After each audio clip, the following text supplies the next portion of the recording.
Start. सभापति महोदय, आग लगने के बाद कुआं खोदने की जो प्रथा है वह बंद होनी चाहिए। मैं समझता हूँ कि पहले जो राजा थे वे सोचते थे कि दूसरे लोग प्रशिक्षण नहीं ले सकते हैं, लेकिन सवाल यह नहीं है।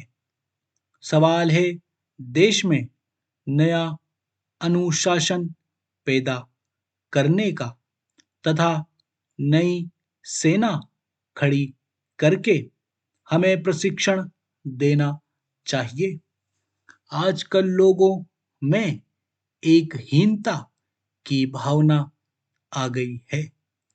मैं समझता हूँ कि यह प्रशिक्षण इसलिए जरूरी है कि लोगों में एक नया बल, एक नया जोश और एक नया अनुशासन पैदा हो। आज भी हम सुनते हैं कि गांवों में हरिजनों पर अत्याचार होते हैं। हरिजनों पर जो हमले वहां होते हैं उनका मुकाबला वह लोग नहीं कर सकते, क्योंकि उनको राइफल चलाने का ज्ञान नहीं है। आज शांतिपूर्ण हरिजनों पर अत्याचार होते हैं। मैं तो यहाँ तक कहता हूँ कि पुरुषों को ही नहीं, महिलाओं को भी यह प्रशिक्षण मिलना चाहिए। आज हम 20 करोड़ रुपए अपनी रक्षा पर खर्च करते हैं। इसके बजाय अगर देश का बच्चा बच्चा जानदार आदमी बन जाए और राइफल का प्रशिक्षण लिए हुए हो तो मैं समझता हूँ कि इतना पैसा देश के विकास के काम में खर्च हो सकता है। लेकिन हमने कभी भी इस बात को नहीं सोचा। पहले जो इस देश के बड़े बड़े लोग थे उन्होंने अपनी राइफल ले ली, उन्होंने उसको चलाने का प्रशिक्षण ले लिया, यह समझकर कि यह काम किसी खास जाति का है। मेरा विचार यह है कि आज देश के 56 करोड़ लोग अपने अंदर एक नया आत्मविश्वास और नई शक्ति पैदा करें।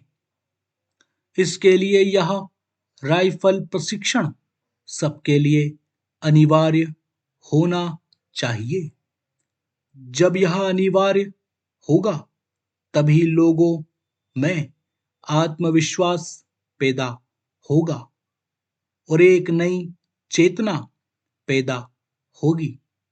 इससे लोगों में आत्महीनता का भाव मिट जाएगा और वह समझेंगे कि देश की रक्षा करने की ताकत हम में भी है।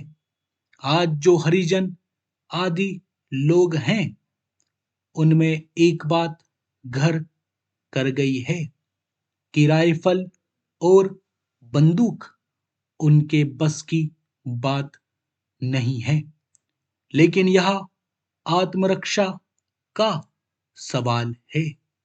यह देश की रक्षा का सवाल है। कमी में बच्चा पनपता है, कठिनाइयों में इंसान पैदा होता है। जब आप जीवन को नई स्थिति में बदलेंगे तब मस्तिष्क बदलेगा। इसलिए मैं कहता हूँ कि देश के लोगों को यह प्रशिक्षण देना होगा। स्टॉप।